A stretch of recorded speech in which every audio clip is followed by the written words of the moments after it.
Juin toujours, et pour terminer, Karma de Portepoisse.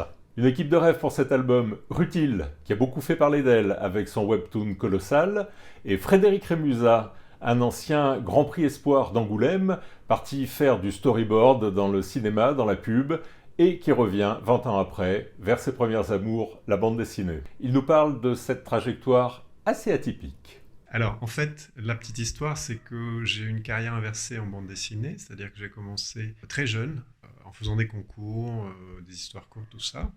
Et donc, j'ai eu un Alphard, un Grand Prix Angoulême, qui m'a ouvert beaucoup de portes et qui a entraîné une forme de pression. Et moi, j'avais 19 ans, j'habitais chez ma mère. Ensuite, pour gagner ma vie, j'ai dessiné dans différents milieux jusqu'à glisser un peu presque par hasard dans le cinéma. Et comme ça m'intéressait, je me suis mis assez à fond dedans et c'est parti très vite. J'ai commencé à bosser pour le cinéma, pour Besson en premier, essentiellement en storyboard, c'est ce qui était lié à la bande dessinée, même si le langage est totalement différent. Donc du coup, voilà, carrière storyboard, designer aussi, donc storyboard de beaucoup de films, designer sur aussi pas mal de projets, de longs métrages, alors de personnages, d'univers, d'objets, de tout ça, et aussi réalisateur. Après tout ça, je me souviens, mais comme beaucoup, pendant le confinement, j'ai commencé à faire des dessins un peu plus personnels que j'ai postés. Et c'est là que Christophe Arleston, qui faisait déjà partie des gens qui, il y a 25 ans plutôt, me poussait à faire de la BD, m'a recontacté en me disant, ben voilà, je crois qu'il est temps de revenir. Et ensuite, donc il m'a fait lire différents projets, et j'ai particulièrement accroché sur le scénario de Rutile, pour la qualité de ses dialogues et l'humour de ses dialogues, que j'aime énormément. Et ensuite, l'histoire ayant un fond, et aussi une conclusion que j'aime beaucoup. Et aussi une approche des personnages atypique. Ça a été finalement un dessin assez spontané. Mais c'est un vrai plaisir de bosser dessus. Tout ce projet qui prend enfin vie. Et puis voilà, j'ai hâte d'avoir des retours des lecteurs, puisque c'est vrai que dans le cinéma, les gens qui voient mon travail voient plutôt une finalité qui n'est pas mon dessin. Voilà. Donc aujourd'hui, je retrouve un peu cette finalité d'adresser le dessin en particulier au lecteur.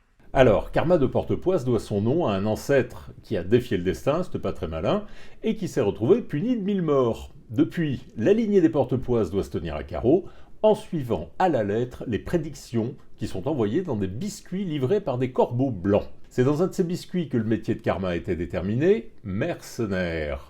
Un choix de carrière qui la passionne pas trop, elle aurait préféré être cailloutologue, parce que mercenaire, c'est quand même hyper dangereux, faut tout le temps faire attention, pas s'attirer des fléaux divins quand on explore des temples maudits et tout ça. Mais le destin joueur l'amène à faire équipe avec la plus poissarde des filles, et en même temps à être poursuivi par le plus chanceux des hommes. Cette histoire m'est venue en plein confinement. C'est en plein confinement 2020, donc le tout premier. J'étais assez plongée dans des histoires de destin, du monde, c'est vraiment pas de bol ce qui se passe, et en même temps pour moi, dans une certaine mesure, j'avais de la chance parce que je tenais plusieurs boulots en même temps qui me pourrissaient un peu la vie, et le fait que le confinement soit tombé à ce moment-là, ça a un peu sauvé la mienne, en fait. Donc c'était un peu ce qui était de la grande malchance pour les autres était, dans une certaine mesure, un peu une chance pour moi. L'héroïne, elle est au cœur de tout, et elle ne doit avoir ni trop de chance, ni trop de malchance. Mais voilà, elle tombe sur la meuf la plus malchanceuse de tous les temps. Pour relancer un peu cet enjeu, du coup, je me dis: «OK, elles se font poursuivre par le gars le plus chanceux du monde aussi». Et c'est là que me vient, en fait, cette idée de: «OK, mais Lomélie, elle a pas juste de la malchance, elle a de la malchance à causer la chute d'un empire, en fait». Là où je me dis: «Ça pourrait être vraiment original», c'est la chute de l'Empire byzantin.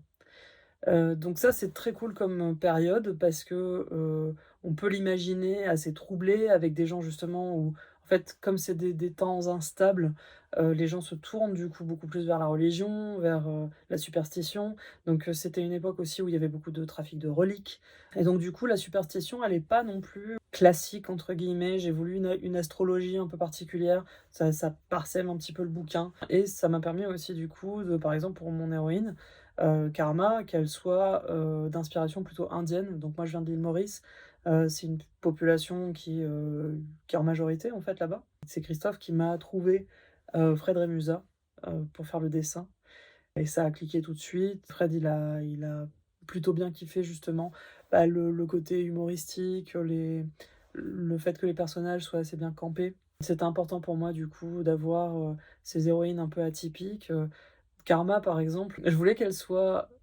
musclée, ça c'était un truc très important pour moi, mais aussi intelligente. C'est quelqu'un qui réfléchit beaucoup, qui est très maligne, qui est très sarcastique, qui utilise beaucoup l'humour en fait. C'est une histoire, que je trouve très rigolote, pleine d'aventures, pleine de rebondissements évidemment. Il y a plein de twists et de coups de théâtre puisque quand on parle de chance et de malchance, c'est ce qui va, forcément se produire. On a mis beaucoup de nous dedans en tout cas, Fred et moi. Voilà, un super one-shot, fruit du destin, du hasard et d'un très beau travail.